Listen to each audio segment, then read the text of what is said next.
بسم اللہ الرحمن الرحیم، السلام علیکم۔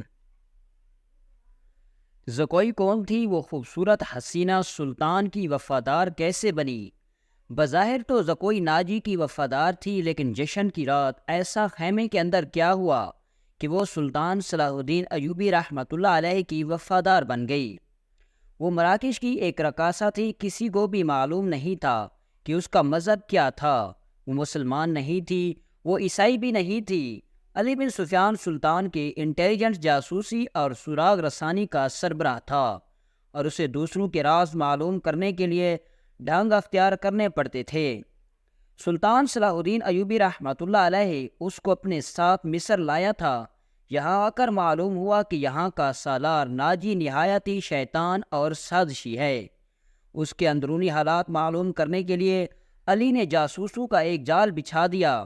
اس اقدام سے علی بن سفیان کو ایک بات یہ معلوم ہوئی کہ ناجی حشیشن بلیڈ کی طرح اپنے مخالفین کو زہر اور حسین لڑکیوں سے پھنساتا اور اپنی گرویدہ بناتا اور انہیں مروا بھی دیتا تھا۔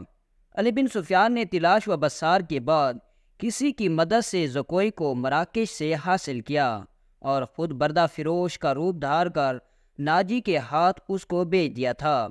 اس رات کو جو بردہ فروش ناجی کو لڑکی فروخت کر کے گیا تھا وہ کوئی اور نہیں علی بن سفیان تھا۔ زکوئی میں ایسا جادو تھا کہ ناجی اس کو سلطان کے پھنسانے کے لیے استعمال کرنا چاہتا تھا، لیکن ناجی خود اس لڑکی کے دام میں پھنس گیا، اور پھنسا بھی ایسا کہ زکوئی کے سامنے وہ اپنے سالار سے تمام باتیں کیا کرتا تھا۔ ناجی نے زکوئی کو جشن کی رات سلطان صلاح الدین ایوبی رحمۃ اللہ علیہ کے خیمے میں بھیج دیا، اور اپنی اس فتح پر بہت خوش ہو رہا تھا کہ اس نے سلطان صلاح الدین ایوبی کا بت توڑ دیا۔ اب اس لڑکی کے ہاتھوں سلطان صلاح الدین ایوبی رحمۃ اللہ علیہ کو شراب پلا سکے گا اور سلطان معظم کو اپنا گرویدہ بنا لے گا۔ مگر راجی کے تو فرشتوں کو بھی علم نہ ہو سکا کہ زکوئی سلطان کی جاسوسہ تھی۔ زکوئی سلطان کو اسی رات رپورٹیں دیتی رہی اور سلطان سے ہدایات لیتی رہی تھی۔ زکوئی سلطان کے خیمے سے نکل کر دوسری طرف چلی گئی تھی، جہاں زکوئی کو سر منہ کپڑے میں لپیٹا ایک آدمی ملا تھا۔ وہ آدمی علی بن سفیان تھا، جس نے زکوئی کو مزید کچھ اور ہدایات دی تھی۔ اس کے بعد زکوئی ناجی کے گھر سے باہر نہ نکل سکی، جس کی وجہ سے وہ علی کو کوئی رپورٹ نہ دے سکی۔ آخر کار اس کو اسی رات موقع مل گیا اور وہ ایسی رپورٹیں لے کر پہنچی جس کا علم صرف اللہ ہی کو تھا۔ یہ زکوئی کی بد نصیبی تھی کہ زکوئی کے خلاف حرم میں صرف اس لیے سازش ہوئی کہ اس نے ناجی پر قبضہ جمایا ہے۔ یہ سازش کامیاب رہی اور زکوئی قتل ہو گئی، لیکن مرنے سے پہلے وہ تمام اطلاع سلطان تک پہنچانے میں کامیاب رہی۔ زکوئی کے مرنے کے کچھ عرصہ بعد وہ معاوضہ جو علی بن سفیان نے زکوئی کے ساتھ طے کیا تھا، سلطان صلاح الدین کی طرف سے انعام اور وہ رقم جو علی بن سفیان نے ناجی سے بردہ فروش کی صورت میں ناجی سے وصول کی تھی، مراکش میں زکوئی کے معذور والدین کو ادا کر دی گئی۔ موت کی اس رات کے ستارے ٹوٹ گئے، اور جب صبح ہوئی تو علی بن سفیان 8 سواروں کے ساتھ انتہائی تیز رفتاری سے شمال مشرق کی طرف جا رہا تھا۔ آبادیاں دور پیچھے ہٹتی جا رہی تھی۔ علی کو معلوم تھا کہ شاہ فرنگ کے ہیڈ کوارٹر تک پہنچنے کا راستہ کون سا ہے۔ رات انہوں نے گھوڑوں کو آرام دیا۔ یہ عربی گھوڑے تھے جو تھکے ہوئے بھی تازہ دم لگتے تھے۔ دور کھجوروں کے چند درختوں میں علی کو 2 گھوڑے جاتے ہوئے نظر آئے۔ علی نے اپنے دستے کو راستہ بدلنے اور اوٹ میں ہونے کے لیے ٹیلوں کے ساتھ ساتھ ہو جانے کو کہا۔ علی صحرا کا رازدان تھا، بھٹکنے کا کوئی خدشہ نہ تھا۔ علی نے رفتار اور تیز کر دی۔ اگلے 2 سواروں اور اس دستے کے بیچ کوئی 4 میل کا فاصلہ رہ گیا۔ یہ فاصلہ تو طے ہوا، لیکن گھوڑے تھک گئے تھے۔ وہ جب کھجوروں کے درختوں تک پہنچے تو 2 سوار کوئی 2 میل دور مٹی کے ایک پہاڑی کے ساتھ جا رہے تھے۔ ان کے گھوڑے بھی شاید تھک گئے تھے۔ دونوں سوار اترے اور نظروں سے اوجھل ہو گئے۔ وہ پہاڑیوں کے اوٹ میں بیٹھ گئے ہیں، علی نے کہا، اور راستہ بدل دیا۔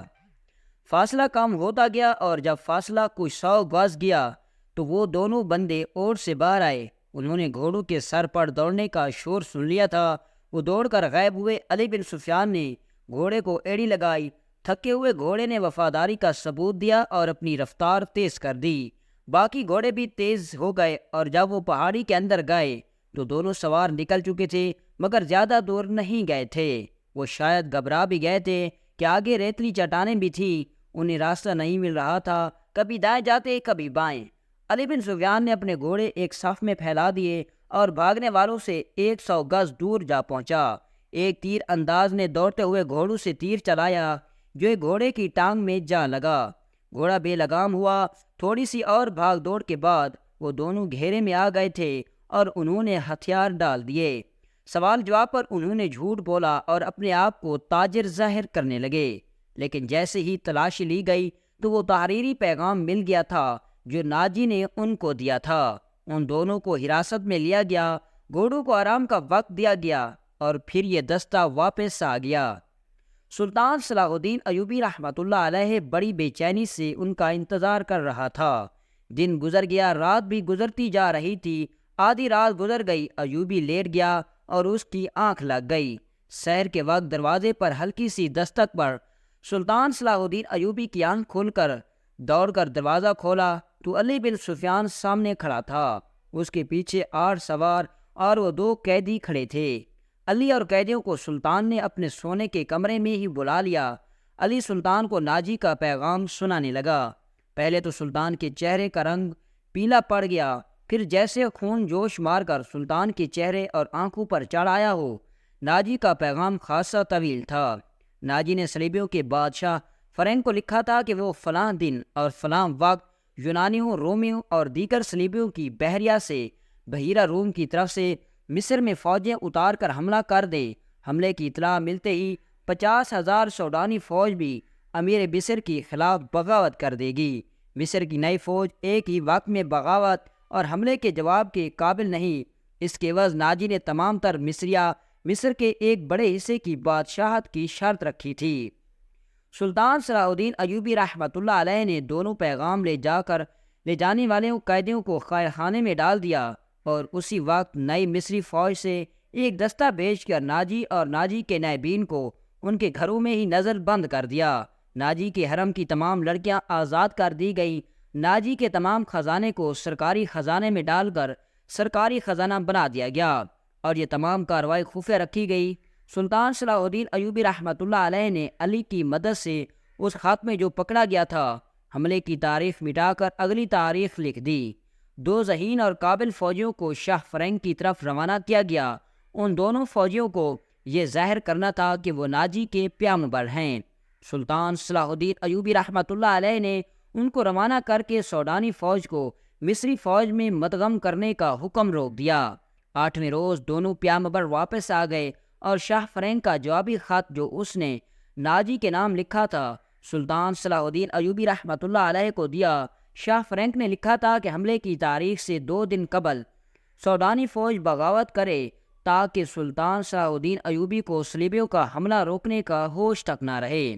علی بن سفیان نے ان 2 پیامبروں کو سلطان معظم کی اجازت سے نظر بند کر دیا تھا۔ یہ نظر بندی باعزت تھی جس میں دونوں کے آرام اور بہترین کھانوں کا خاص خیال رکھا گیا۔ یہ ایک احتیاطی تدابیر تھی یہ اہم راز فاش نہ ہو۔ سلطان صلاح الدین ایوبی رحمۃ اللہ علیہ نے بحیرہ روم کے ساحل پر اپنی فوج کو چھپا لیا جہاں صلیبیوں نے اپنی فوجیں اتارنی تھی۔ حملے میں ابھی کچھ دن باقی تھے۔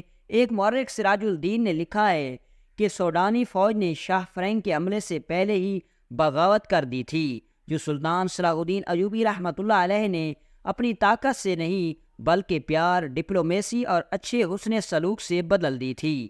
بغاوت کی ناکامی کی ایک وجہ یہ بھی تھی کہ باغیوں کو اپنا سالار ناجی کہیں بھی نظر نہیں آیا اور اس کو کوئی نائب بھی سامنے نہیں آیا۔ وہ سب تو قید تھے مگر ایک اور مورخ ہیتاچی لکھتا ہے سوڈانی فوج نے حملے کے وقت بغاوت کی تھی، تاہم یہ دونوں مورخ باقی تمام واقعات پر متفق نظر آتے ہیں۔ دونوں نے لکھا ہے کہ سلطان صلاح الدین ایوبی رحمۃ اللہ علیہ نے ناجی اور اس کے 2 نائبین کو سزا میں موت کی سزا دے کر رات میں ہی گمنام قبروں میں دفن کرا دیا۔ ان دونوں مورخوں کا ایک اور مورخ لین پول نے بھی صلیبیوں کے بحیرہ کے اعداد و شمار ایک جیسے ہی لکھے ہیں۔ وہ لکھتے ہیں کہ خط میں دی ہوئی تاریخ کے عین مطابق صلیبیوں کی بحریہ جس میں فرینک کی، یونان کی، روم کی اور سسلی کی بحریہ شامل تھی متحدہ کمان میں بحیرہ روم میں نمودار ہوئی۔ مورخین کے مطابق اس بحریہ میں جنگی جہازوں کی تعداد 150 تھی۔ اس کے علاوہ ایک جنگی جہاز بہت بڑا تھا، ان میں مصر میں اتارنے کے لیے فوجیں تھیں۔ اس فوج کا صلیبی کمانڈر ایمرک تھا، جس کا بادبانی کشتیوں میں سرست تھی۔ اس کی ٹھیک تعداد کا اندازہ بھی نہیں کیا جا سکتا تھا۔ جہاز 2 قطاروں میں آ رہے تھے کہ اچانک دوستو نیکسٹ ایپیسوڈ دیکھنے کے لیے اگلی ویڈیو کا انتظار کریں۔ شکریہ۔